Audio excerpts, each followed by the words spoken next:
안녕하세요. 저는 시큐어 코딩의 미래 세션의 진행을 맡은 스페로우 SP 마케팅팀 안유진입니다. 최근 다양한 소프트웨어 개발과 활용이 확대됨에 따라 소프트웨어 보안 취약점 또한 함께 증가했는데요. 따라서 개발 단계에서부터 보안을 고려하는 기술인 시큐어 코딩에 대한 중요성도 커졌습니다. 오늘 스페로우 애플리케이션 보안 전문가이신 SP 개발팀 윤종원 수석님을 모시고 애플리케이션 보안 테스팅의 미래에 대한 자세한 이야기를 나누어 보도록 하겠습니다. 안녕하세요, 수석님. 네, 먼저 소개 부탁드립니다. 네, 안녕하세요. 스페로우의 윤종원 팀장입니다. 네, 수석님, 이번 세션의 주제가 애플리케이션 보안 테스팅의 미래인데요. 사실 IT 보안 분야만큼 매 새로운 이슈나 트렌드가 등장하는 분야도 없을 것 같아요. 오늘 어떤 내용을 말씀해 주실지 정말 기대가 됩니다. 그럼 바로 발표 시작할까요? 네, 그럼 발표를 시작해 보도록 하겠습니다. 앞서 소개해 주신 것처럼 저는 오늘 이 자리에서 이제 애플리케이션 보안 테스팅이 어떻게 변화할 것인지 간단하게 짚어보는 자리를 가지고자 합니다. 애플리케이션 보안의 중요성은 나날이 강조되고 있습니다. 보시는 것처럼 미국의 국가 취약점 데이터베이스에 등록된 취약점 개수 같은 경우에는 2000년대 초반부터 2022년까지 꾸준히 증가하고 있는 추세인 거고요. 특히 이러한 보안 취약점 중에서 애플리케이션 취약점을 노린 공격의 비중이 약 75% 정도 이상을 차지하고 있기 때문에 보안 중에서도 또 애플리케이션 보안이 굉장히 중요성이 높다라고 말씀을 좀 드리고 싶고요. 이로 인해 가지고 전 세계 이제 애플리케이션 보안 시장도 나날이 증가하고 있습니다. 이제 2020년도에는 약 6조 정도 됐던 시장, 전 세계적인 시장 규모가 연평균 성장률 한 16% 정도를 가지고 2025년도에는 약 13조 정도로 성장할 것으로 예측이 되고 있고요. 특히 이제 코로나19로 인해 가지고 비대면 서비스가 좀 많은 각광을 받고 있고, 이에 따라 모바일이라든지 아니면 클라우드 기술의 중요성도 많이 증가가 되고 있기 때문에 이런 부분들도 이런 시장이 커지는데 큰 영향을 미치지 않았나라고 생각을 하고 있습니다. 그럼 이처럼 애플리케이션 보안이 정말 중요하고 해야 되는 거는 잘 알고 있지만 실제로 잘 되고 있느냐는 또 그렇지 않다라고 볼 수도 있습니다. 왜냐하면 이제 2021년도에 키사에서 이제 보안 취약점 신고 포상지에 신고된 보안 취약점 유형별로 집계해 놓은 건수를 보시면은 크로스 사이트 스크립트라든지 오버플로우 같은 경우가 가장 많은 부분을 좀 차지하고 있죠. 그럼 이런 취약점들은 사실 세롭지는 않습니다. 늘 많은 분들이 알고 계시고 겪고 있었던 취약점들인데 여전히 그런 취약점들이 지속적으로 발생하고 있다는 것은 우리가 보안이 정말 중요하고 없애야 된다는 건 알고 있지만 그래도 기존에 나오던 취약점들이 꾸준히 발생하고 있다. 결국에는 애플리케이션 보안을 함에 있어가지고 뭔가 조금 더 우리가 개선해야 되는 점을 찾아야 되는 게 아닐까라는 생각들을 많이 하고 계실 거예요.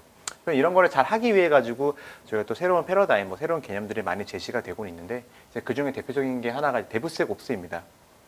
근데 이제 개발과 운영에 대해서 이야기를 하는 데브옵스라는 개념에 저희가 보안이라는 시큐리티를 추가를 한 용어인데요. 결국에는 즉 애플리케이션을 만드는 개발 주기, 소프트웨어 개발 주기 전 개발 주기에 걸쳐 가지고 개발 보안을 적용을 해야 된다라는 이야기입니다. 그래서 지금 데브섹옵스까지 나오면서 우리가 적용을 해보고 아주 잘 구축을 했으니까 우리는 전 단계에 걸쳐 가지고 보안 테스팅을 하고 있으니 우리는 다 준비가 된 것이지라고 생각하시는 분들도 많이 계실 텐데요. 이거는 이제 기존까지의 애플리케이션 일반적인 보안에 대한 이야기였다면은 요즘에는 이런 애플리케이션 보안의 대상이 되는 애플리케이션을 필두로 좀 다양한 변화들이 이루어지고 있습니다. 어떤 변화들이 이루어지고 있는지 한번 살펴볼까요? 애플리케이션 보안 테스팅이 있어가지고 보안이라는 영역은 사실 크게 변화를 하지 않는데 이제 애플리케이션을 둘러싼 많은 것들이 변화를 하고 있습니다. 그 중에 오늘 저희는 한 3가지 정도를 짚어볼 예정입니다. 첫 번째는 개발 환경의 변화입니다. 애플리케이션은 주로 이제 소스 코드를 이용해서 많이 개발이 되죠. 근데 또 이런 소스 코드들은 애플리케이션 목적에 따라 가지고 굉장히 다양한 소스 코드 프로그래밍 언어들을 가지고서 개발이 됩니다. 이런 프로그래밍 언어 같은 경우에는 이전에는 많이 쓰이는 언어들이 굉장히 일반적으로 알려진 것들이 C나 자바 같은 언어들이 많이 사용이 되어 있는데요. 여기 지금 보시는 이제 커뮤니티에서 이 각 프로그래밍 언어가 얼마나 인기가 있었고 이런 인기도가 얼마나 변화했는지를 나타내는 그래프를 보시면은 한 2020년도 초반만 하더라도 C나 자바, C++가 가장 인기가 많았고 다른 언어들은 굉장히 낮은 인기도를 차지를 했는데 한 2020년대만 들어오는 걸 보더라도 다양한 언어들의 인기도가 많이 높아졌고 더 이상 주력 언어들이 대부분을 차지하고 있지 않다는 걸 아실 수 있으실 겁니다. 또 이에 따라 가지고 개발을 어떻게 해야 되는지를 알려주는 개발 가이드 같은 경우에도 기존에는 C나 자바 위주로 구성이 되어 있다면은 파이썬 같은 경우에도 새로 나오기도 했고요. 다양한 신규 언어들에 대해 가지고 이런 가이드들이 많이 만들어지고 발표가 되고 있습니다. 이처럼 개발 환경의 변함에 따라 가지고 저희는 스페로우는 또 어떻게 변화를 하고 있을까요? 저희는 자연스럽게 개발 보안을 지원하기 위해 가지고는 이처럼 새로운 파이썬이라든지 노드.js와 같은 새로운 프로그래밍 언어, 그다음에 프레임워크에 대해서 집중적으로 지원을 하고 있습니다. 그래서 결국에는 변화하는 새로운 언어에 대한 새로운 환경에 대해서 저희가 잘 분석할 수 있도록 저희 스페로우 제품 자체가 미래에 변화를 하게 될 것이고요. 두 번째는 관리홈의 변화입니다. 데브스옵스 앞서서 말씀드렸듯이 이제는 애플리케이션 보안이라는 게 소프트웨어 전 개발 주기에 걸쳐서 일어나야 됩니다. 그렇기 때문에 전 개발 주기가 제가 말씀을 편하게 드리지만 사실 그 전 개발 주기에 얽힌 것들이 굉장히 많거든요. 해야 되는 일들도 많고 관계된 사람들도 많고 또 나오는 산출물들도 굉장히 다양하기 때문에 더 이상 하나의 도구만 가지고서 애플리케이션 보안을 수행하는 건 쉽지는 않습니다. 각 단계별로 최적화된 다양한 도구가 증가를 하게 되고요. 이에 따라 가지고 개별 도구를 각각 관리하기에는 너무나 많은 리소스가 소요가 되기 때문에 통합 관리의 필요성이 점점 대두되고 있습니다. 이러한 고충을 저희 스페로우는 누구보다 잘 이해하고 있기 때문에 저희 스페로우에서는 아이허브라는 제품을 필두로 다수의 애플리케이션 분석 도구에서 검출된 보안 취약점을 통합 관리할 수 있는 솔루션을 저희가 제안드리고 있습니다. 마지막으로 IT 환경의 변화입니다. 들으시는 많은 분들이 느끼고 계시겠지만 더 이상 클라우드라는 키워드는 저희에게 새로운 기술이 아닙니다. 이미 저희 생활 곳곳에 다 숨어져 있고 많은 분들이 클라우드 기반의 서비스를 많이 이용하고 계실 거예요. 그만큼 이제 클라우드 네이티브로의 전환이 다양한 서비스들에 대해 가지고 굉장히 빠르게 또 일어나고 있는데요. 특히 국내에서는 2025년도까지 행정기관, 그다음에 공공기관의 정보 시스템도 클라우드로 전면 통합 예정이기 때문에 이런 클라우드 서비스에 대한 필요성이 전체 저희 시장에서 굉장히 많이 중요시 되고 있고요. 이런 시대의 흐름에 발맞춰 가지고 저희 스페로우도 더 이상 언제까지 설치형 제품으로만 제공을 하는 게 아니라 스페로우 클라우드라는 사스 형태의 서비스를 통해 가지고 클라우드 환경에서 시큐어 코딩, 그 다음에 웹 취약점, 보안 테스팅을 수행할 수 있도록 저희가 제안을 드리고 있습니다. 그래서 앞서 살펴본 것처럼 오늘은 이제 그 애플리케이션을 둘러싼 세 가지의 변화를 저희가 말씀을 드렸는데 결국에는 이런 애플리케이션 주의 환경의 변화에 발맞춰서 나가야 하는 것이 애플리케이션 보안 테스팅의 미래이기도 하고요. 또 그것이 결국 저희 스페로우의 미래이기도 할 것입니다. 그렇다면 이런 스페로우 미래 중에서 가장 가까운 미래인 스페로우의 2022년은 어떻게 될까요? 스페로우의 시큐어 코딩 도구인 스페로우 사스트의 경우에는 22년도에는 파이썬이나 노드.js와 같은 신규 언어, 신규 프레임워크에 대한 지원을 확대할 예정이고요. 또한 산업군별로 보고서 커스터마이징을 하는 기능을 지원할 예정입니다. 스페로우의 이제 소프트웨어 구성 분석 솔루션인 스페로우 SC의 경우에는 분석 대상 소프트웨어의 또 파일 구조 정보를 같이 제공을 하고 또 상세한 보고서를 같이 제공할 예정이고요. 웹 취약점 분석 도구인 스페로우 다스트의 경우에는 발생한 취약점과 관련된 실제 소스코드 정보를 함께 제공해 줌으로써 동적 분석의 한계라고 여겨졌던 분석의 원인이 되는 부분을 알기가 힘들다라는 것도 한계를 좀 극복할 예정이고요.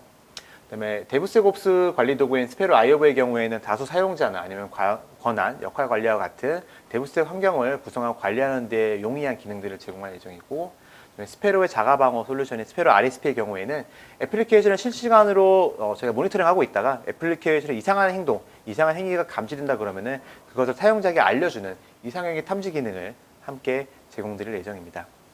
이상으로 이제 애플리케이션의 변화, 이에 따른 애플리케이션 보안 테스팅의 미래와 또 저희 스페로우의 미래에 대해 가지고 간단하게 좀 소개를 드렸는데요. 어떻게 들으셨나요?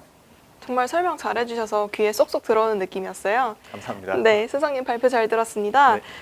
현재 안주하지 않고 다양한 IT 환경 변화에 맞춰 진화하는 스페로우의 앞으로의 행보가 기대가 되네요.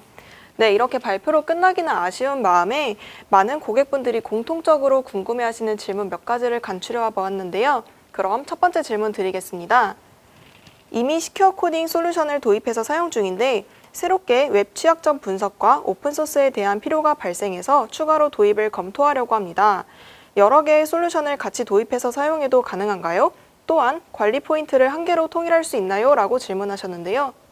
네, 앞서 소개드린 것처럼 이제는 더 이상 하나의 분석 도구만으로 모든 애플리케이션 보안을 수행하기는 쉽지는 않고요. 아마 굉장히 다양한 애플리케이션 보안 테스팅 도구들이 필요하실 거예요.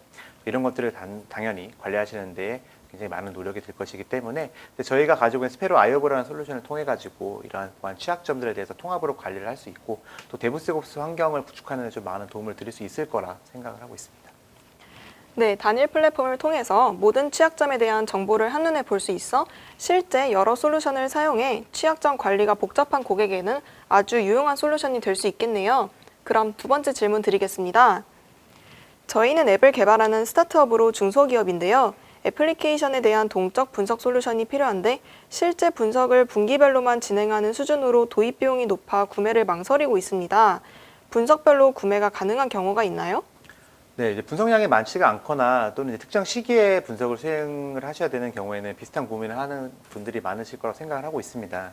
근데 저희는 스페로 클라우드 서비스를 통해 가지고 저희가 이제 월간 라이센스, 연간 라이센스 기한을 두고서 제공을 하고 그 기간 동안 저희 이제 시큐어 코딩 분석 서비스나 아니면 웹치학적 분석 서비스 이용할 수 있도록 서비스를 제공하고 있기 때문에 이제 분석 기능에 국한돼서 좀 필요하시고 또 이제 어떤 기간 내에 분석이 필요하시다 그러면은 저희 스페로 클라우드 서비스를 고려해 보시는 게 좀 좋은 대안이 되지 않을까 말씀을 드리고 싶고요. 또 뿐만 아니라 이제 저희가 직접 저희 도구를 가지고서 소스 코드를 진단을 하고 진단 결과를 드리는 이제 진단 서비스를 함께 진행을 하고 있거든요. 저희는 이제 일회성으로 어떤 진단이 필요하시다 그러면은 저희 쪽에 연락하셔서 진단 서비스를 확인해 보시는 것도 도움이 될 거라고 생각을 합니다. 네, 마지막으로 클라우드 제품 관련한 질문 하나 더 드리겠습니다. 혹시 공공기관에서 클라우드 서비스 사용이 가능한가요? 조달과 같이 구매 가능한지요? 라고 질문하셨는데요. 네, 이제 클라우드 서비스라는 게 전혀 어색하지 않은 시기가 됐는데 여전히 이제 국가의 중요한 정보를 다루는 공공기관 측에서는 많은 걱정이 좀 있으실 거예요. 이 정보가 진짜 안전한지, 클라우드 서비스가 안전한지 이런 걱정들이 많으실 텐데 이제 국내에서는 이제 클라우드 보안 인증, CSAP라고 불리는 인증을 통해 가지고 이 클라우드 서비스가 정말 안전한지를 인증을 하고 이 인증을 획득한 망 위에 동작하는 인증을 획득한 서비스에 대해서 공공기관에서 이용할 수 있도록 하는 제도가 있습니다.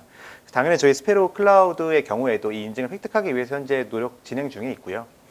이 인증을 획득하게 되면은 저희 공공기관용으로 스페로 클라우드 서비스가 런칭될 예정이어가지고 이제 그 서비스를 이용해 주시면은 아마 공공기관에서도 저희 클라우드를 통해서 분석 서비스를 이용할 수 있지 않을까 말씀을 드리고 싶습니다. 네, 수석님 마지막 질문의 답변까지 잘 받았습니다. 짧은 시간 동안 애플리케이션 보안 미래에 대한 많은 내용을 소개해 주셨는데요. 오늘 발표 어떠셨나요? 네, 이제 이런 자리를 빌어가지고 이제 애플리케이션 보안 테스팅이 어떻게 변화하고 또 저희 스페로가 어떻게 변화할 건지에 대해 가지고 소개해 드릴 수 있었다는 게 저는 굉장히 뿌듯하고 또 유익한 자리였다고 생각을 합니다. 네, 저도 시청자분들과 마찬가지로 애플리케이션 보안에 대한 많은 궁금증을 해소할 수 있는 자리였습니다. 이상 저희가 준비한 세션은 여기까지고요. 세션과 관련된 궁금하신 점이 있으시다면 스페로 홈페이지에 방문하셔서 문의하기 또는 아래에 댓글을 달아주세요. 시청해주신 여러분들 감사합니다.